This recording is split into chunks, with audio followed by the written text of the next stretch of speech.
Makapagbulay-bulay ng salita niya sa umagang ito.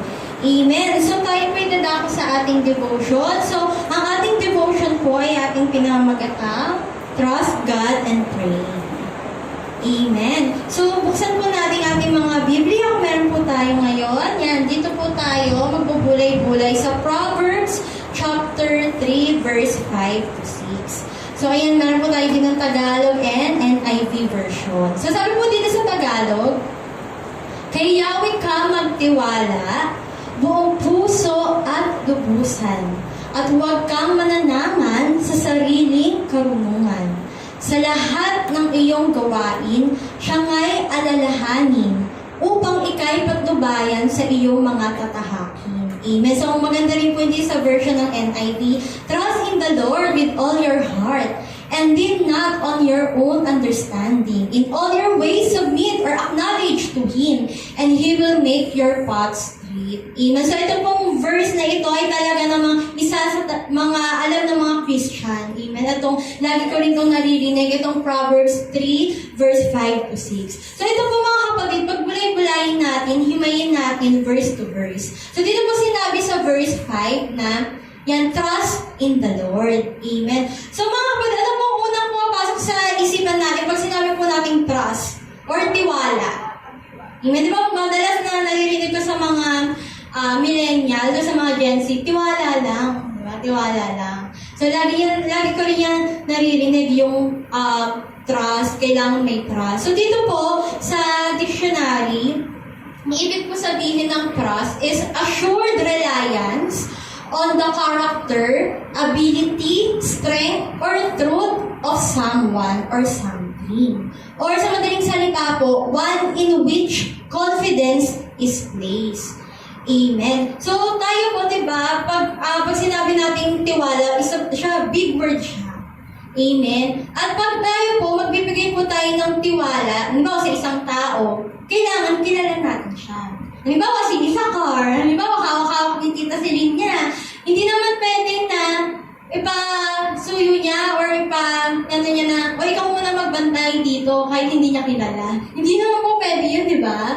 Na ipapasuyo natin sa isang tao or yung confidence natin, yung assurance natin, kung hindi naman natin siya kilala. Halimbawa, yung example din ni Pastor dati sa tindahan nila, na meron silang tindahan, walang magbabantay. Alam naman na ipasuyo din sa mga taong dumadaan na, uy, ikaw, pakibantayan nga muna to. Hindi naman po pwedeng ganun kasi hindi natin kilala. Even so, hindi natin magbibigay yung trust natin or yung tiwala natin sa isang tao, hindi naman natin kilala. So, ganun din, paano po natin mabibigay yung trust or yung tiwala natin sa Panginoon kung hindi naman natin siya kilala? Amen. So, ayun, paano po natin makikilala ang Panginoon? So, dito po tayo magfo-focus. Amen, sa trust. Amen. So, dito po, paano natin makikilala ang Panginoon? Siyempre, una sa mga Bible studies, sa mga fellowship or gatherings, or devotion, or meditate the Word of God. Amen. Kailangan po tayo, di ba sabi nga po sa Hebrew 10 verse 25, huwag po natin kaligtaan yung mga pagtitipon. Amen. So, yun nga, unang natin na iniisip na trust in the Lord, trust in the Lord. Pero paano natin mabibigay yung trust natin sa Panginoon kung hindi naman natin siya kilala? So, mga kapatid, kailangan po na patuloy po tayo sa pag-attend, sa pagbubulay ng mga salita ng Panginoon. Ayan, lalo na sa devotion, ayan, yung talagang one-on-one mo sa Panginoon. Amen. So, yan sa mga Bible study natin. At din sa mga gatherings natin, yan, katulad din mga prayer meeting, kailangan din po natin yan. Kasi doon nga natin, mas makikilala ang Panginoon, as mabibigay natin yung, okay, ganun pala ang Panginoon. May mga pangako siya sa atin. At doon mabubuo yung trust or talaga nating faith sa Panginoon. Amen. So ngayon, kilala na natin ang Panginoon, umaattend po tayo ng mga gawain, nakikinig po tayo ng devotion, mga Bible study, dumating na po yung mga trials. Ayan na. So dumating na po yung mga pagsubok sa buhay, lahat ng bagyo ng pagsubok, nandyan na. So ngayon magtatanong na po kayo na, nagsiserve naman ako, bakit parang lalong gumulo? Lalong biglang dumating yung mga problema. Amen. So nagkaroon na po ba kayo ng mga times na nanghina or nagtanong kayo na, bakit ganun? Bakit parang lalong gumulo? Nagsimula nag-serve ako sa Panginoon. Diba? Magkakaroon ka ngayon ng mga parang doubt, magsisimula na yan. Kasi nakikilala mo ng Panginoon, nagsiserve ka na. Yung sa parang testimony ko po, yung nagsisimula po kami magkakapatid sa Panginoon. Ayan na, nagsimula na rin po talaga yung mga matitinding trials. Yun, dito na po kami nag-aaral, wala po kaming makain, tapos na-hospital pa ako, tapos na-hospital din si Celine. Tapos ang dami pang persecution sa family. Sinasabi, yan, pa-Christian person pa kasi kayo. Ayan tuloy nangyayari sa buhay nyo. Amen. Yung simula nagsaserve ka sa Panginoon, simula nagtitiwala ka sa Kanya, biglang susubukin ka. Amen. Ng Panginoon. So, ayun na. So, kaya nga, ang sabi po dito sa talata na, kaya nga po sinunod ng Panginoon yung pangalawang. At sabi po niya dito, at huwag kang mananangan sa sariling karunungan. Amen? So, do not lean on your own understanding. Kasi sa paningin mo, parang hindi maganda. Sa paningin ng tao, hindi maganda. Amen? Yan, simula ka mag-serve, pero bigla kang magkakaroon ng doubt. Kaya ang sinunod ng Panginoon, and do not lean on your own understanding. Amen? So, minsan parang maisip natin na parang ang gulo, hindi ko naiintindihan. Amen? Kaya nga sinunod ng Panginoon na huwag kang mananangan sa sarili nating karunungan. Kasi iba yung karunungan ng Panginoon sa karunungan ng tao. Hindi talaga natin maintindihan kung itutuon natin sa paningin ng pangtao. Pero kung pagbubulayin natin sa Panginoon, sabi niya, babalik tayo sa unahan. Trust in the Lord. Kaya huwag kang magtiwala. So, laging trust, and yun kasi sinabi ng Panginoon na huwag po tayong mananahan sa sarili nating karunungan. At kung tayo ay nagkukulang po ng karunungan, wala tayong wisdom, wala tayong understanding, meron naman po sinabi dito sa Bible, dito po sa James chapter 1, verse 5 to 8. Ang sabi po dito, ngunit kung ang sino man sa inyo ay kulang ng karunungan, amen, humingi siya sa Diyos, pray. Amen? Kung may pagkukulang tayo, kailangan natin ng understanding, kailangan natin ng wisdom, pray, ask God. Amen? Humingi siya sa Diyos at siya ay bibigyan. Sapagkat ang Diyos ay nagbibigay ng sagana at hindi nanunumbat. Subalit, ayan sa verse 2, subalit ang humihingi ay dapat magtiwala sa Diyos at huwag mag-alinlangan. Sapagkat ang nag-aalinlangan ay parang alon sa dagat na tinataboy ng hangin kahit saan. 7.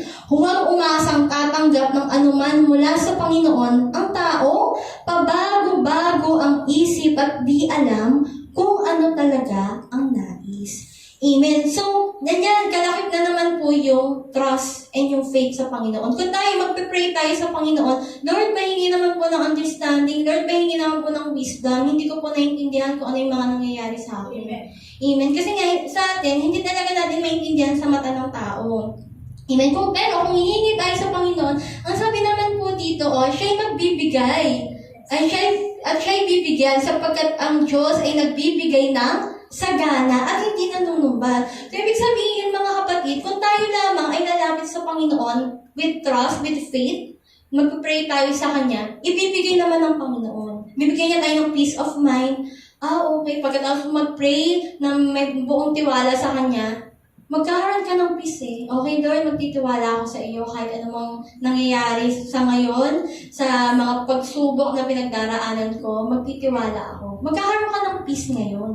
Amen? So, kaya ang sabi ng Panginoon, kung po tayo ay magpe-pray, dapat may trust. Dapat po ay meron tayong faith, hindi po tayo nag-aalinlangan. Or hindi tayo double-minded. Ayun nga po sa sinabi ng Bible. Amen? So, ang next po natin, na verse, ayan, so sa 6. Ayan, so diba, do not lean on your own understanding and in all your ways submit to Him. Amen. And all your ways, acknowledge Him. Ibig sabihin mga kapatid, ano man ang pinagdaraanan natin, amen, kailangan submit or acknowledge God. Amen. Sa lahat ng ating gagawin. Halimbawa, sa mga estudyante, Lord, ano po bang course na kukunin ko? Kadalas sa mga estudyante, dyan nag-i-struggle eh. Amen, kung ano yung kukunin kurso para sa kanyang future, pray. Ask God. Amen. Diba kung hindi mo alam, naguguluhan ka, pray. And pag nag-pray ka, magtiwala ka sa Panginoon. Yes. Amen. Ano pa? Sa mga young adults, halimbawa, sa partner, or sa, papunta na sila sa marriage, ask God. Pray. Pray pa din, Lord, kayo nga po magbigay sa akin ng wisdom. wisdom, amen, sa aking mapapangasawa or sa aking magiging partner sa buhay, amen. Maging matalino po ako, amen, na masunod ko kung ano yung nasa kalooban mo, Panginoon, di ba? Pray pa din lagi kay Lord. Ask God. Ano pa, sa sports, halimbawa sa mga estudyante natin dito, yung mga naglalaro ng basketball, kadalasan dito mga basketball, ganyan. Mawa, pag maglalaro kayo, pray to God, the Lord, your divine protection, di ba? Kasi sabi nga ng Panginoon, in all your ways, di ba? Acknowledge, submit to Him. Lagi kang mag-a-ask kay God. Lagi kang magpa-pray. Ano pa, sa mga trabaho or sa mga negosyo, Lord, kailangan ko po ng ganito, Lord, hindi ko po alam kung paano ko po na mamamanage. Lord, ano pong trabaho? Amen? So, yung talaga naayon sa iyong kalooban, submit pa rin kay Lord, acknowledge pa din yan. At syempre, huwag po natin kakalimutan yung pasasalamat. Amen. Sa ating panalangin, sa ating pagsasubmit sa Panginoon, huwag po natin kalimutan yung thanksgiving. At ang sabi po dito sa last, and He will make your paths straight. Amen. So, upang ikay patnubayan sa iyong mga tatahakin. Amen. So, totoo po ito kung talagang tayo ay patuloy na i-acknowledge natin ang Panginoon. Amen. May buo po tayong tiwala and we always pray. We always ask God. Ang sabi niya po dito, and He will make your path straight. Amen. So lahat po yan, papatnubayan ka ng Panginoon. Kahit man dumaan po tayo sa mga pagsubok, amen, magiging magaan kasi kasama natin ang Panginoon. Amen. Ang sabi nga po sa John 10:10b, di ba naparito ako upang ang mga tupay magkaroon ng buhay, isang buhay na ganap at kasiyasiya. So nangako po ang Panginoon sa atin, kung patuloy po tayo magtitiwala, we continue to ask God through prayer, He will make our paths straight. Amen. So yun naman po mga kapatid, so wag po na ikalimutan, trust God and pray. So yun lamang po, palakpakan po natin si Lord sa devotion sa araw na ito.